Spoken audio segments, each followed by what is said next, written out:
Hey, welcome back, everybody. That was John and Emily Goodwin with That Was With Me, and they are now going. They were come by. We wanted to talk about the podcast awards tonight because really, we want to give credit for the people who voted and got involved and took care of things. So, again, I want to tell everybody thank you for that. We really want to get into yes, Jen, the Alien Abduction 101. No, it's Alien Abduction 202, actually, but I know I'm messing with you.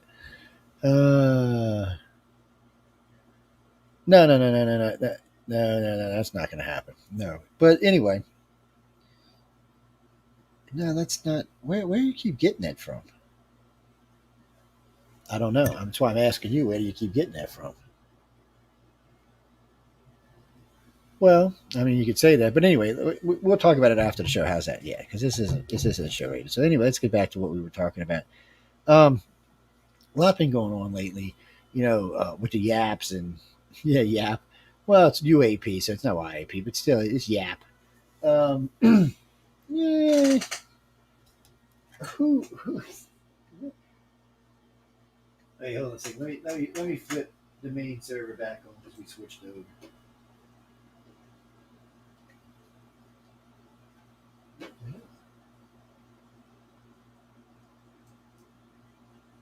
Look at that. I don't know. I can't find the damn thing. Okay, it's okay. Sorry about that. That's just all weird over there. I don't know what's going on with that server. That was really strange. But anyway, let's no, because it was the wrong mouse in the wrong place, Billy Ray. But that's okay. We're gonna get going here in just a second, guys. I just want to make sure the main servers are on, so people can actually listen to the whole show. What we're going to be talking about. Give me 1 second. Well, when I do my shows, I'm by myself. When we producing for other shows, it's easy because I don't have to be. Um, yeah, I'm not on air, so it doesn't matter. I can move around, do whatever I want to, and make sure everything's going according to plan. And a lot of shows are produced by the host these days, which is nice. I mean, there's a lot of that going on, and with StreamYard, it makes it easy for a lot of the hosts to produce their own show, which is a nice feature, by the way. So anyway, welcome back, everyone. I hope y'all enjoyed the first hour with John and Emily and I and what we were talking about and the awards and stuff. So, a couple of things right off the bat. Area 51. Have y'all been to Area 51? Anyone listening tonight been to Area 51? Give me a call or pop into one of the chat rooms, or you can hit me up on my messenger, or you can hit me up on my on StreamYard. Yeah, so I'm one of the venues on StreamYard we're on. We're on a few venues on StreamYard. I think it's the 3 YouTube pages and 4 or 5 Facebook pages. So you can catch us on any of those and tell me what you think about the show or input. Thank you, Randy. That's nice of you. The skull's drunk. What can I say? It likes Crown Royal. Yes, Amelia Pisano sends me Crown down by the case. She sends me a case a week. Yeah, yeah. She's a moron. You believe anything, won't you? I'm sorry. Well, when you say dumb stuff like that, you deserve it.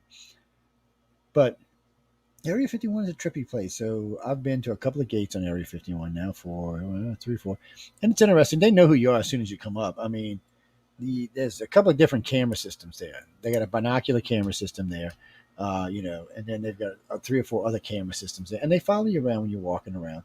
But the reason they have multiple cameras is because, like, we showed it but I think there was 5 or 6 of us, so everybody's walking in different directions and stuff. The camera tracks you, but they track you, pop your image in, your image comes up. I'm on the internet, so as soon as my image goes in and it comes up, they know who the hell I am. So it's not a big deal. They know everything about you. They're not. No, I mean they as long as you don't try to break into the place, I don't think they have that big of a problem with it. Well, people, they got signs up there, no drones, no photography, and people are out there droning all over the place, photographing all over the place. I'm sure that they have limits to how far you can go. I know I've been there a couple of times, and I've talked to a few people, and basically, if you're stupid enough to get past the first gate guardhouse, they're going to catch you no matter what. Um, they bring you to Rachel, Nevada, and they do whatever. And I think it's $750 to get out of jail. I remember talking to the sheriff about it. We were having lunch at a little alien inn, and he happened to be in it. We talked for a good 2 or 3 hours. Actually, he's a nice guy, and we got into it pretty heavy. And so You're there. Now, what happens if you break the second gate? That's anybody's best guess. Second gate, you probably, they could let you go. They could put you in a deep dark hole, like I said earlier. They could hide you away. They could prosecute you to the fullest extent of the law. I mean, this is an ultra top secret base. You lose your rights when you go into space. I'm not kidding you. You lose your rights. You no longer have your constitutional rights when you join the space. As far as they're concerned, they can charge you for espionage, and you're done. Mm. So it's that's just one of the things. What's that, Marcus? Alien abduction and human begin marrying an alien and staying on the moon. Uh, um, uh, I don't know if I want to live on the moon, man. I want maybe Mars. The moon seems a little chilly. Uh, no, Michael. The Mars is pretty cold too. I was just joking, but Mars has days when it gets above freezing, though. Well, you can see because there's melt spots on the planet, which suggests it gets above freezing, and it could be from a meteor strike or something like that as well. But no, the pressure's still too low. We'd have to wear suits there. But anyway, getting back to Area 51. So the place is interesting. There's quite a few gates to Area 51, by the way, and they're all in remote locations in different places. But what interests me is so you're cruising down this road. You cruise down this blacktop road, and then you take a left onto this gravel road or this shell road. And man, it's a big, wide road. I mean, this thing is wide. Two tractor trailers could easily, probably three could fit on this damn thing side by side. It's huge. So you're cruising along, 50, 60 miles an hour, 70 miles an hour. And all of a sudden you find a blacktop road. You're like, whoa, where'd this come from? Nice blacktop road, too. Well maintained, the whole 9 yards. Yeah, going into the base. Well, the roads are big. I imagine they haul some big stuff in and out of there. There ain't nobody in Rachel going to say anything. Rachel people are pretty patriotic. Besides, they don't want to be alien food, so they're probably not going to do it. I was just kidding. Before anybody gives me stuff about alien food, it's Well, I mean, no, I mean they do all kind of stuff there. We don't know what they do. I mean, NSA, CIA, one of them. It's one of the alphabet organizations that control it. It's the military doesn't control it. I know, I know, but well, what do they do there? We know there's Janet flights in and out every day, all day long. They're flying in crews, pretty big crews, a lot of scientists. What is it? Is it like Eureka from the TV show? Is that what it really is? Is it a top secret place where we work on all kind of experimental stuff? Most people think the base was there because it's aliens. I was talking to a friend of mine about this the other day because of some information we've gotten about the inside of the base, and you know what it could be because they say it's anywhere from 30 to 90 stories deep, not up but deep or more. And I wondered if it was just like an alien craft embedded there, and everything's just built on top of it. If because people talk about the hallways and different things about the place, and it sounds a little weird. It sounds like it's a different design than what we're used to. Am I giving out secrets? No. I don't, you mean does the government care what the hallways look like? No, I don't think they care if I talk about their hallways. Now, if I was there talking about spacecraft I'd seen or aliens I'd seen, that might be a little bit different. But even that, I don't think they care about. Yeah, I've never done anything to Bob Lazar. Whether you believe or disbelieve Bob Lazar, they've never done anything to him. Um, he doesn't look like he's had a horrible life. Maybe not a great one, but yeah, it doesn't look like he's had a horrible life. So, Area 51 is just an interesting place. And in case y'all didn't know, the Russians get to fly over it ever so often. Hey, David. Um, they get to fly over it from time to time. Yeah, well, we get to fly over their super secret areas too, and we get to fly over where they have missiles and stuff, just like they do with us. It was part of one of the treaties. I think it was a SALT II treaty. I'd have to go read to be 100% sure, but I'm pretty sure it was a SALT II treaty. It was ow, sorry guys, ow. But yeah, I think it was a SALT II treaty. Well, what do you mean? Why don't aliens take our nuclear weapons away? Why would they? Well, let's look at it from an alien point of view and not from a human point of view. You're cruising onto the galaxy. You see this beautiful blue planet. You're like, look at this planet. It's badass. Look at all the things on, all the animals on it. and then you meet the human race. So now you just can't come take the planet because, Galactic Congress or whatever it is won't let you do it. They're kind of like, well, I don't know, if we should just go wiping out humans and stuff like that. So regardless, we're still here. Um, but if we wiped ourselves out, oh, well, that's too bad. Then they can come take the planet. I imagine they have the technology to reverse nuclear damage. They probably have a way to clean up radiation. Yes, or make it neutral. I know. So to them, why would they stop us? There's no benefit for the aliens to stop us from blowing ourselves up. We can talk about how peace, love, and light we want to be, but actions always speak louder than words. And extraterrestrials' actions do not speak to that they're, well, an agrarian society, a very peaceful society. That's not what their actions speak to. Their actions speak to that they're kind of aggressive, that they have hidden agendas, that they don't mind doing harm to humans on time to time for case to case. They take our citizens without their permission, and then they take their children and their grandchildren and their great grandchildren and their great great grandchildren and so on and so on and so on and so on and so on until we get to today. You can't call an alien race who abducts you benign. Even if it is, in a way, you can't, because they took you against your will. And people say, "Oh, I got a contract with them." Well, I bet your grandkid did, and your great grandkid, and so on, so on, so on, so on, so on, because it doesn't go back that far. So how could they have a contract with them? Just telling you, people. I'm pretty sure that's not how this is going to work out. I don't know, Jennifer. I don't, I don't have all the answers, but I don't think the aliens are like that. I think the aliens are here to observe and interact in some ways. They get involved in some ways, but not in a lot of ways. So if you're part of the original family lines that were abducted way, way, way, way, way, way back, way before Christ, way before we even came even near to having that kind of religious base, that's when they started doing the original abductions. And those family lines, ever since, are the ones they take. They don't take random people. They never have and they never will. They're abducting family lines because those family lines show the highest concentration of psychic abilities and telepathic abilities and telekinesis. And ever since then, they've been following those family lines. And those family lines, sometimes a gray abductee might marry a reptilian abductee, and that reptilian abductee's kid might marry a human abductee, and that human abductee's kid might marry a gray. But they're creating a whole new sense of species on our planet, and there does seem to be a pull away from the rest of the species. Just O negative is changing the species. I mean, not O negative, RH negative is changing the species.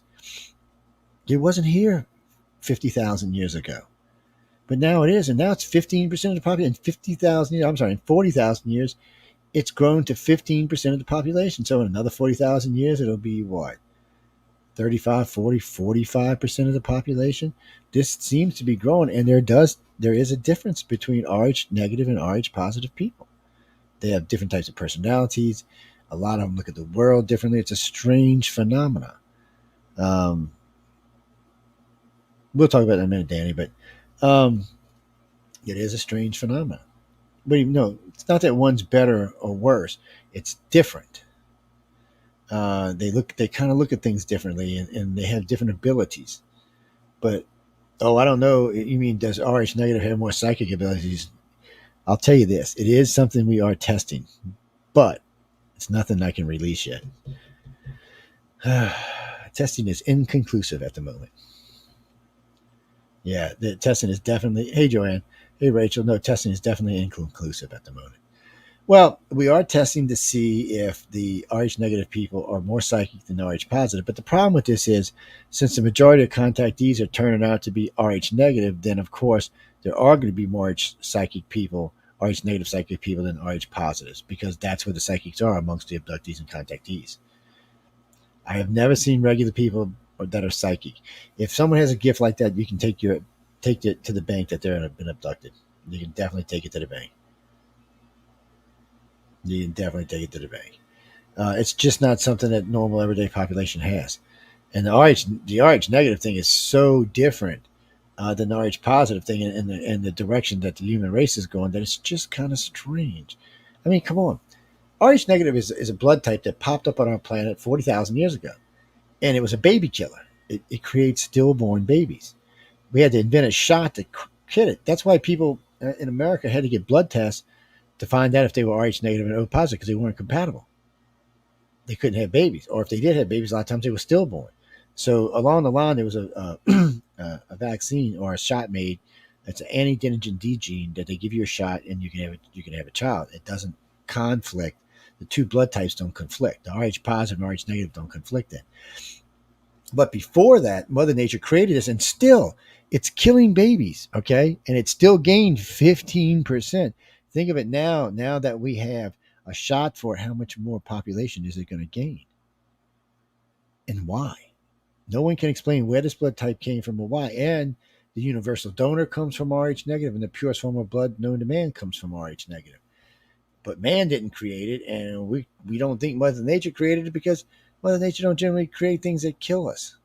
I mean, in that aspect, on a being of their own creation that's on an evolved state, they don't. She doesn't usually, or it doesn't usually do that. Well, to me, Mother Nature will always be Mother Nature female, but some of y'all get offended when I say that. So yes, I can. Who? Hold on, Donnie. What? Stop spamming.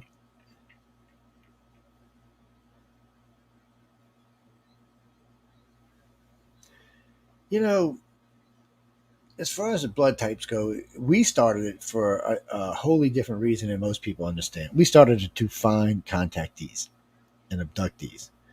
We needed something. We've already got a bunch of abduction criteria and stuff like that, but we needed something that we could queue up that would help us to look in a direction of what ET might be looking for. I mean, we were running job studies. We still are. We run, I think ICOS run like 16 different studies. And the reason why is we're looking for ways to find people who have been taken. People who have been taken that don't know they've been taken. So we've been working on that for a long time. And the blood type study is one of the things that came out of it. It was shocking to all of us when we found out that the majority of people in our database, which is 87,000, the majority of them are Rh negative. 65% of all of our abduction cases on file are Rh negative and growing. And out of that 65%, almost half are O negative, which is one of the more rare forms of blood. It's only 7% of the world's population, but it is the universal donor, and it is the purest form of blood known to man. It's a very strange thing if you ask me. There's something just doesn't sit right with it. And we had three different hematologists working with us on this study, and even they were like that. And out of that, we found out that South America and Central America are 98% O. 98% O. So that's another flipped out freaky thing. So it's a strange thing. Yeah, O positive is cool. I mean, see, that's the thing. People think when we talk about these studies that it means, oh, if you're positive, you can't be abducted. It's not true. Still, 35% of the people who are being abducted are positive. So don't say you can't be abducted. And you got to remember, there's far more positives than there are negatives. 85% of the world is Rh positive. 15% of the world is Rh negative. So that 35% equals the Rh negatives because it's the sheer volume. Yeah. Denise, no. Well, aliens probably look at us much differently. You got to remember they're alien after all. They come from a different world, a different looking world, probably different colored world, different types of atmosphere, different landscapes. Their eye colors are different. Their pigment or skin colors are different. A lot of their body parts are different. They think differently than we do, and they're older and wiser than we are. All the races visiting here are old. And that's probably why they're allowed to visit. They're less likely to screw up, even though I think they have in some ways already. But Rh positive. Um, no, see, and that's another thing. All Rh positive people share a 2% genome with the rhesus monkey. Rh negative does not. They have no common ancestor to the monkey. Yeah, how you like that? But yet we're the same species. Figure that one out. No, we're the same species. It's just there's a difference. There's a subtle difference between Rh and positive. And since Rh negative came on the scene much later, I have to think it's the upgrade, the update. Eventually, everybody will be that way. It just takes time for Mother Nature to catch up. And 10,000 years after that, God knows what else Mother Nature might decide to update. It's just part of life, I guess. Um, oh, you mean are the RH negative abilities stronger than the RH positive abilities? That is in this test, and we'll see how it comes out. I really don't know how it's going to come out. Well, the study ran 10 years before we did the first release on the radio about 10 years ago, and then it ran another 5 years, and we did a release on ancient aliens, and then it ran another couple of years, and we did another release on ancient aliens. And then some woman named Linda Moulton Howe tried to take credit for the blood type study that had been released 12 years before she ever talked about it. Yes, ufologists are a piece of work. That's all I can say. I mean, somebody asked me one time, "Are you in it for the money?" Well, what money? I'm not in it for the money. Maybe if you're maybe if you're a professional ufologist, you might make some money out of it. But it's not what I do for a living. I have two other careers. This is something I do for answers. I'm looking for the truth. I'm looking for the truth, just like I'd be looking for the truth on anything else. I'm not just for myself. I'm looking for the truth for everybody. I want to know the answers to a lot of these questions that we talk about. No, I really do. I want to know. It's part of what we are, part of what we do, and I want to know what the hell's going on.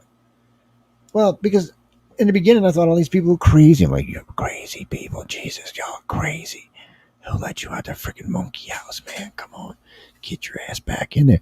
But that's not what it was. I mean, I met people, important people with careers that high end careers, big families, big money, and they told me they were abducted by aliens. I'm like, really? They like see my eyes, really? I was like, have you been abducted by aliens? I found it strange, and I found it strange how many people would randomly just tell me about shit that happened in their lives, especially when it was pertaining to aliens. I was like, just randomly be walking on, work, doing something. Somebody say, "Oh, Joe, I had this weird experience. What do you think?" And I'm like, "Really? You've been abducted by aliens? I think you should go see a psychologist."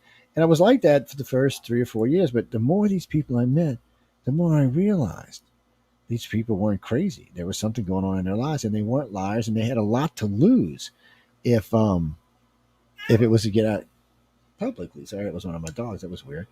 Um, and I just I couldn't understand why they were talking about it like that. But they weren't talking to other people about it, just talking with us about it. So that was interesting itself, and that's kind of what triggered the start of the organization. That and a crazy person named Ariel Saint Sinclair. Yes, Ariel Chaser was his nick. He kind of sent us all to. He said so much crazy stuff that we felt this was like 20, 30. I don't know, it was about 32 years ago. We felt that they needed an organization that could bring sanity to the field, and that's when ICAR was born. Yes, which, by the way, is being retired.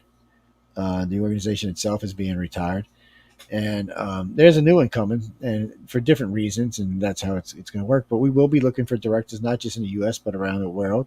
You need to have a little bit of experience and have some idea what you're talking about, but it is something we're going to be doing. And you'll be meeting some of the people soon that are going to be involved, and I'll be starting to get them together.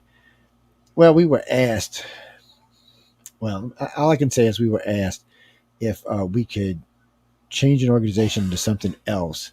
So that's what we're doing. And ICAR is set in its ways to say. Okay, it's designed for a certain thing. So now it's just going to become a research database, and then the new organization will take its place, and eventually the ICAR site will come down, and will just be a database for the members itself. Oh, retired chef, baby. I want to meet you, man. I'm from New Orleans. Like, any chef's a good friend of mine. Anyway, guys, it's but we're looking for people who want to get involved. The directors will be brought in. It's not going to be like ICAR. It won't be free. It will be a paid membership. Sorry, guys, but there's a lot of stuff, a lot of projects that are on the board, and projects cost. And it's not like MoveOn. We're not going to give you a book for it. We're actually going to do work for it. And anybody who knows this knows that already, because ICAR works for everything they do.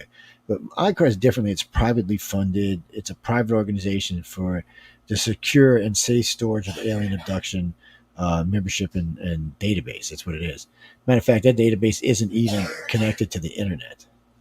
The directors have to send me a disk. It's a encrypted disk, and then we upload the data in and out, and you get an encrypted disk back. Just how it works. There's a lot of people's names on there. We don't want to get made in general public. That's all. A lot of people. Marcus. Oh, we got two Marcuses. Hey, all right, that's strange. Where you from, Marcus? Dallas, Texas. How you doing, man? How's Dallas doing? Um, is there alien abductions in big cities? That's where the majority of alien abductions happen, in a big city. You know, it's funny, when I got in this field, I was thinking, oh, everybody says they happen in trailers and out in the woods and out here and out there and out there. And the more I researched, the more I realized that is BS. The majority of them happen in big cities. Oh yeah, man, big cities. Yeah, well, there's not a funny case, but there's a case. This tells you how to our country. And so there's a lady who was abducted in New York City. Well, there was an ambassador and his two Secret Service guys were getting out of their limousine when they looked up and they seen this woman floating out of a window into a spacecraft. I mean, they all had to take lie detectors and polygraphs, and these are Secret Service agents. Why would they say something like this? This would ruin their careers. One of them flipped out. I think one of them later on committed suicide. And strange thing, actually. But it was a case. It was a well witnessed case. But you know what? I always ask those same questions. A lot of people in New York. How come they were the only ones that saw it? We get these cases like the Phoenix Lights, where here's a decent sized craft hovering over Phoenix for, I don't know, 5, 6, 7 hours, and about 1,400 people, maybe 14,000 people saw it. But there's 2 million people in Phoenix. Phoenix, where were the rest of y'all? We all sleeping. I don't want to wake you up. Were you sleeping? No, you weren't. You were watching TV, probably. Were you watching the news? Because it was all over the news that there was Phoenix Lights, but yet still, you didn't see them. Why? You went outside and looked, but you still didn't see them. How come? What would be the reason why you didn't see the Phoenix Lights even after you heard it on the news and walked outside and looked? Lynn Katai seen them. Yes, I like Lynn. We go way back. She's a good person. A lot of fun to talk to. She saw him. Her husband saw him. People around saw him. But then most people did not see the Phoenix Lights. Why is that? Mexico City, over 1 million people reported seeing a UFO in a city the size of 22 million. Well, where was the other 21 million people? What the hell? Come on, people. Where were y'all? Were y'all sleeping too?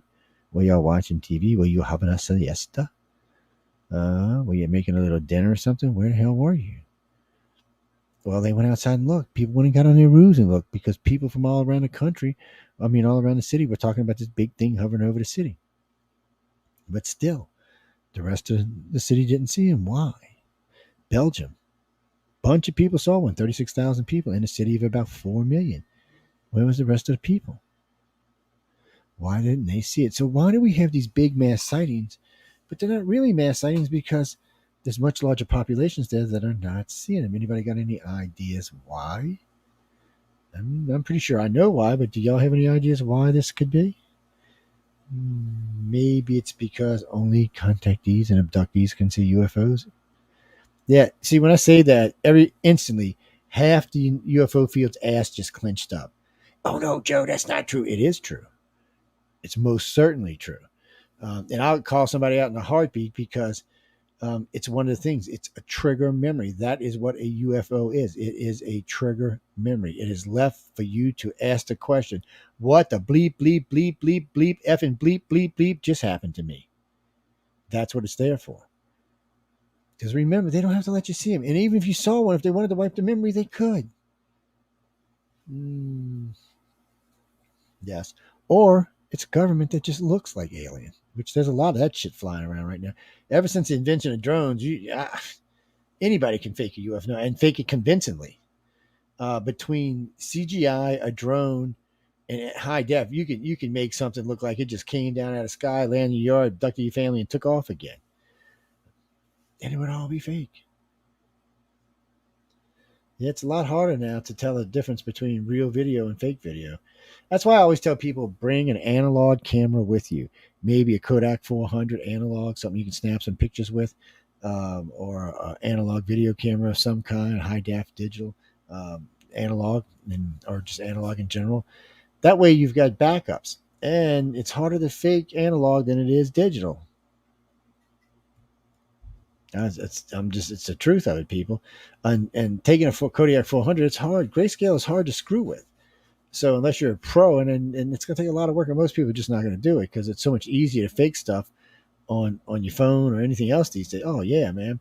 One of the best ones I ever did, and this was before we even had real high def. A good friend of mine worked at the WIP facility. If you don't know what the WIP facility is, it is where we store all of our non-nuclear nuclear waste. It's a big, huge facility underground. So they were having a big meeting underground. I guess they were doing like showing all the people, and they had a bunch of them standing in this big underground area. And it's like 20, 25 people standing there. And it's a picture. And a friend of mine just sent it to me to show me how big the area was. So I cropped in a UFO behind him. And I put a flying saucer in behind him. His freaking photo went viral, man. Because it had the official WIP facility stamp on it. I almost got the poor girl fired by accident. But it did. It went viral. And people were swearing this was the real thing. And I was laughing my ass off. I was watching professional ufologists who swear they know more than anybody saying this thing was real. And then I felt bad about busting them. Well, everybody was saying, look, it's real, it's real, it's real, real. And I'm thinking, oh my God, no, it's not. I did that. I did that. I did that. And then so myself and the person who else, the other person was involved, came public. Then everybody was pissed. But hey, you shouldn't have just jumped on it so fast. You should have done some analysis work. I mean, there was no shadow, nothing, no reflection from the people onto the craft. I mean, you should have done some work. It was just a cropped in photo with not even any hard work. And it just went shoo.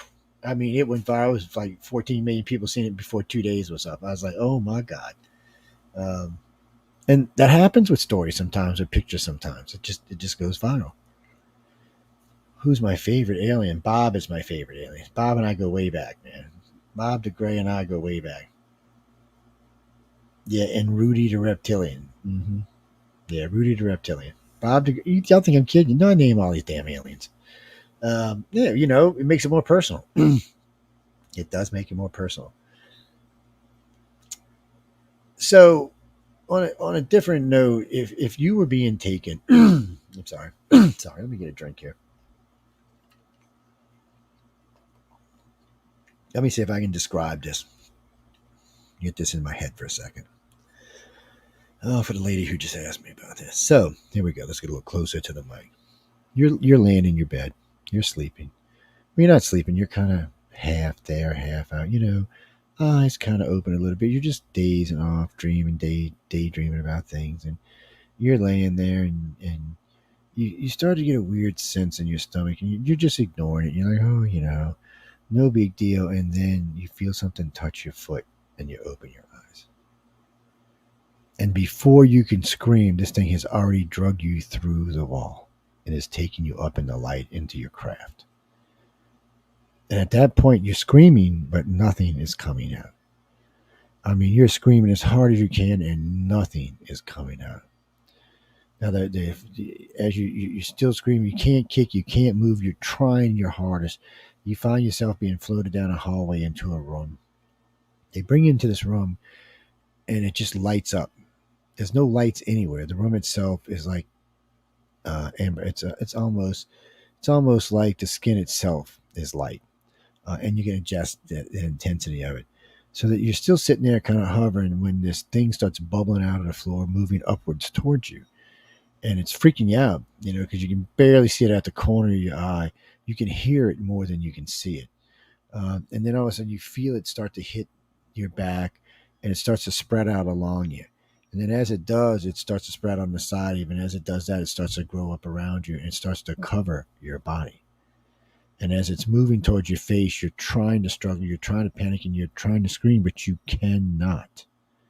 And next thing you know, you feel this go over your face, over your nostrils, over your ears, covers your entire body now. And you're in a full-blown panic because you figure you're going to suffocate. And while this is going on, you see something coming out of the wall. It looks like some type of metal tubing, like kind of stuff with, remember those old fold-up cups, the rigid.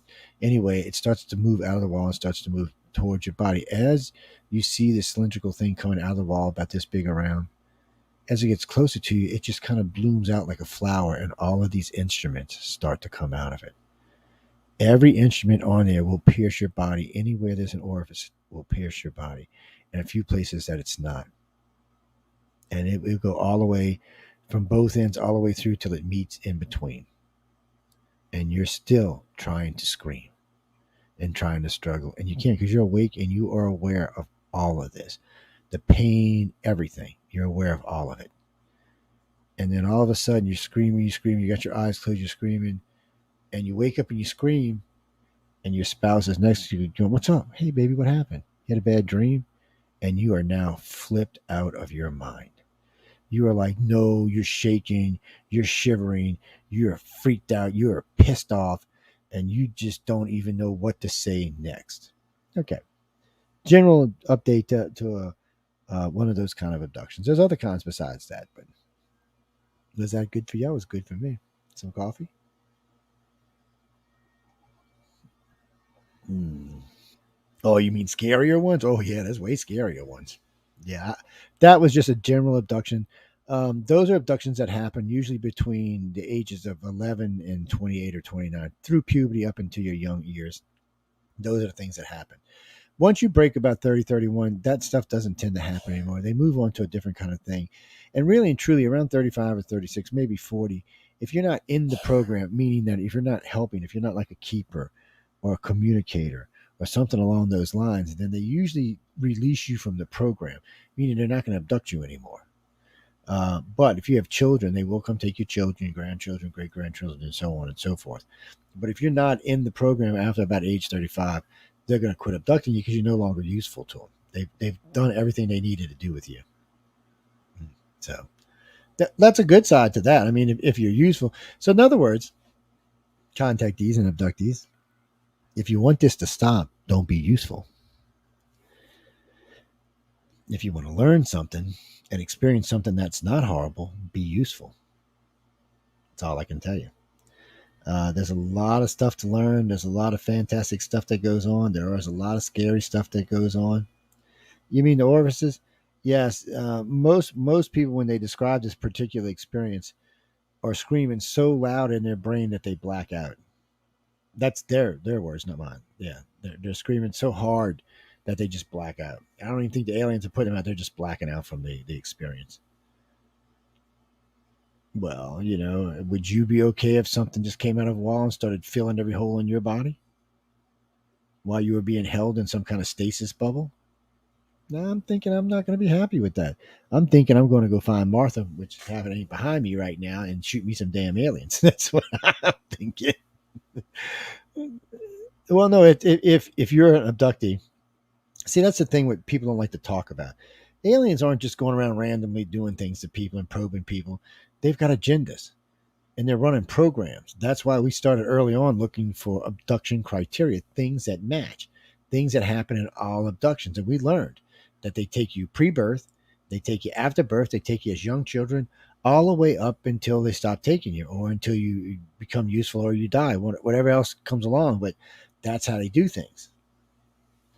Well, kids always most, not all kids, but most of the kids that we've interviewed over the years will say, "Oh yeah, my bug-eyed friends came by. Oh, my mom hates them." Or something like that, or my dad hates them, but they're my bug-eyed friends. They show me this, they show me that. That's before any of the bad stuff happens, and then the bad stuff happens and it goes back. But most people can reconcile the bad stuff with learning about the extraterrestrials, and it's not as bad as it used to be because a lot of the stuff they used to do they're no longer doing because they've gotten past that. But it's still pretty rough through puberty, and that's a lot of when a lot of the breeding experiments go on, or through 13 to 12 to 28 or something. So there's a lot of stuff that goes on there that isn't necessarily harmful, but it's not done the way a human would appreciate it being done. I'm not asking you if I can take an egg or plant it with sperm or stick it in your body or pull a baby out. None of that's being asked. It's just being done. So, well, here's another one for you. Well, hello there, Michelle, baby. Anyway, moving on. Um, that's Michelle DeRoche, the manager of the station. Yes. Anyway, moving on. So, case for you, real quick, because I'm getting ready to get off in a couple minutes. Okay, that came out entirely wrong, but still. Anyway. See, you threw me off completely now. It's real. No, I got to get this one out. Give me a second. I'll get my brain back straight. But um, Oh, maybe not. No, not and forgot totally. See, that's what happens when you get old. Things just fall out of your brain and go away, and things along those lines. Um, but there's so many cases and there's so many things that happen in these cases. Oh no, this is what it was. So here you go. You go through this last thing we just said, this whole scenario you just said. So all this abduction stuff happens to you. And then one day, you wake up, you're feeling a little sick, a little nauseated. You're like, what the hell's wrong with me? You go puke. This goes on for a couple of days. You're like, what the hell's going on? You take a pregnancy test. Oh, shit. Guess what it says? Now, some of you women haven't had sex in 2, 3 months, and you're like, what the hell? How can I be pregnant? And you're just kind of like, no, it's false. So then you go, wait a day, you take it again. Oh, shit. I'm pregnant. So then you go see your doctor. You have blood tests at the doctor. The doctor, comes back, the rabbit's dead. You're pregnant. And you're like, no way, I can't be pregnant. And some people will be on birth control, they'll be on this, and they're pregnant. They're like, there's no way I can be pregnant. So, so anyway, the missing baby syndrome is a scary damn thing. It's a freaky thing as well too. So you go get an ultrasound. There's a baby, healthy baby. Sometimes though these babies look weird. Most of the time they look like us, but sometimes they look weird, like the baby that came from Rachel and Rachel's eyes. That was another weird one. From time to time, a hybrid slips through. But so here you are. You're like, shit, I'm pregnant. What the hell am I going to do? Some of the women, like I said, haven't had sex in a while, so they're trying to figure out how they got pregnant, which is still freaking them out. Some of these other women are like, honey, I know we were on birth control. I don't know how I got pregnant, but here's the results. And 2 months later, 3 months, you're now 3 months pregnant, and you wake up one morning and you're not pregnant at all. And not only are you not pregnant, there's no signs of the pregnancy. All your hormones have gone back to being normal. The uterus shows no signs of any attachments. There's no, as far as you can tell, you were never pregnant. If it wouldn't be for the ultrasounds and the blood types test, you would never have known you were pregnant. You would have thought, and it freaks out even doctors. There's over 5,000 of these cases. And only thing we can think is when the aliens implant babies, sometimes they're too hybrid to live on Earth. Um, their abilities are too strong, or they look too different, so they can't stay here. And no, they're not hybriding them to be more better. They're hybriding us for whatever reasons. They're taking pieces of them and using it to hybrid us. No, the Greys are not here to use us to improve them. Please get that out of your head, people. That's an embarrassment. The Greys are so far beyond us, it's not even funny. Their ships are organic. They can grow. It grows. The ship can grow its own food that the Greys can eat. The way they travel through space is far more advanced than the other races that are visiting here. They're just a more advanced race. And well, in the early days, everybody thought they worked for the reptilians and the humans. Now we actually understand that that's not true. Their brain power alone is far superior to anybody except for maybe the light beings. So now we know that. But anyway, I just wanted to mention that last one because we're going to get out of here. I know Michelle's coming up right now, so y'all go check out Michelle DeRoche on the Outer Realm. Her and Amelia should be coming on. Actually, they're probably live as we are speaking. So I want to tell anybody again, thanks for hanging out again. I hope everyone has a wonderful weekend. We'll be back on regular schedule, regular 2-hour shows start next Wednesday. We just had the podcast awards tonight to talk about. And if you're one of those podcast awarders, please vote for us. On that note, good night and have a good weekend, people.